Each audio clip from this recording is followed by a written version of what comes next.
છોટાઉદેપુર જિલ્લાની નાની રાસલી ગામે આવેલી આદર્શ નિવાસી કુમાર શાળામાં બાળકોને સૂવા માટેના પલંગ તૂટેલી હાલતમાં, જ્યારે ગાદલા ફાટી અને તૂટેલા ગયા છે. સરકારે 3 વર્ષથી ગાદલા નવા આપ્યા નથી. અધિકારીઓ આ બાબતે કાંઈક બોલવા તૈયાર નથી. આદિવાસી વિસ્તારના બાળકોને રહેવા જમવાની સુવિધાવાળી આદર્શ નિવાસી શાળાઓ સરકાર દ્વારા ખોલવામાં આવી છે. જોકે સુવિધાઓ બાળકોને આદિજાતિ વિભાગ દ્વારા પૂરી પાડવાની હોય છે, જે પડાતી ન હોવાનું સામે આવ્યું છે. આદિ વિસ્તારમાં બાળકોને રહેવા જમવાની સુવિધાવાળી આદર્શ નિવાસી શાળાઓ સરકાર દ્વારા ખોલવામાં આવેલી છે, જેમાં તમામ સુવિધાઓ બાળકોને આદિજાતિ વિભાગ દ્વારા પૂરી પાડવામાં આવતી હોય છે. છોટાઉદેપુર જિલ્લામાં ચાલતી આદર્શ નિવાસી શાળાઓમાં આદિવાસી બાળકો માટે સરકાર ટ્રાઇબલ વિભાગમાં કરોડો રૂપિયાની ગ્રાન્ટો શિક્ષણ પાછળ અને હોસ્ટેલ માટે ફાળવી રહી છે, જેમાંથી બાળકોને સારી સુવિધા જિલ્લા મથક ઉપર બેસતા અધિકારીઓને આયોજન કરવાનું હોય છે. પરંતુ છોટાઉદેપુર જિલ્લાના પાવીજેતપુર તાલુકાના નાની રાસલી ગામે આવેલી આદર્શ નિવાસી શાળામાં 240થી વધુ વિદ્યાર્થીઓ અભ્યાસ કરે છે, પરંતુ તેઓને સૂવા માટેના પલંગ તૂટેલી હાલતમાં છે, જ્યારે ગાદલા 3 વર્ષ જૂના છે અને ફાટી પણ ગયેલા છે, જ્યારે ફિલ્ટરવાળા પાણીના કુલરો બગડેલી હાલતમાં છે. પલંગો તૂટેલા હોવાથી બાળકોને કમરમાં પણ વાગી રહ્યા છે. હાલ ઠંડીની સિઝન છે અને બાળકોને ગરમ પાણીની સુવિધા નથી. ઉડવા માટે રજાઈ આપવામાં આવતી નથી. આ તમામ સુવિધાઓ હોસ્ટેલમાં પૂરી પાડવામાં આવતી હોય છે, પરંતુ અધિકારીઓ આ સુવિધા આપવામાં પાછીપાની કરી રહ્યા છે તેવા આક્ષેપો પણ થઈ રહ્યા છે. ત્યારે આ બાબતે સરકાર અને વહીવટીતંત્ર ધ્યાનમાં લે તે જરૂરી બન્યું છે.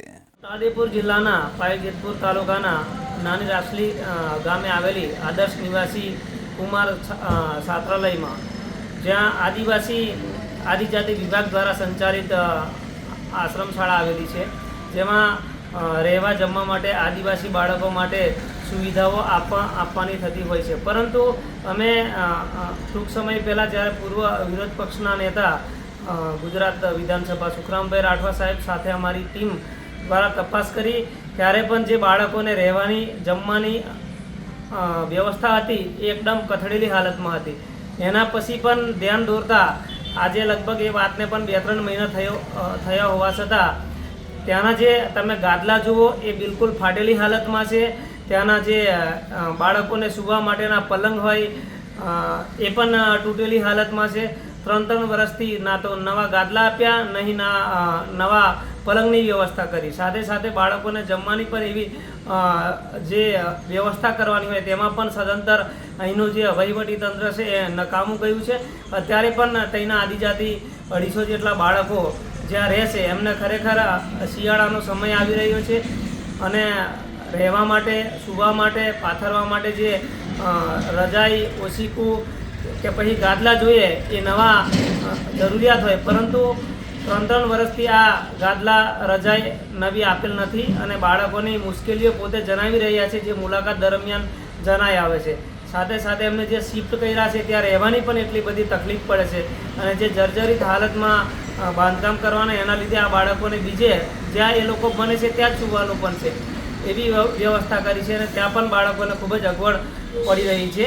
જે બાબતે અમે જિલ્લા વહીવટીતંત્ર અને આદિજાતિ વિભાગને કહેવા માંગીએ છીએ કે ટૂંક સમયમાં આ બાબતે તાત્કાલિક પગલાં લઈને આ જે જીવન જરૂરિયાતની અને રહેવા જમવાની જે વ્યવસ્થા, ઓઢવા પાથરવાની જે વ્યવસ્થા આદિજાતિ વિદ્યાર્થીઓ માટે કરવી જોઈએ એ તાત્કાલિક કરવામાં આવે.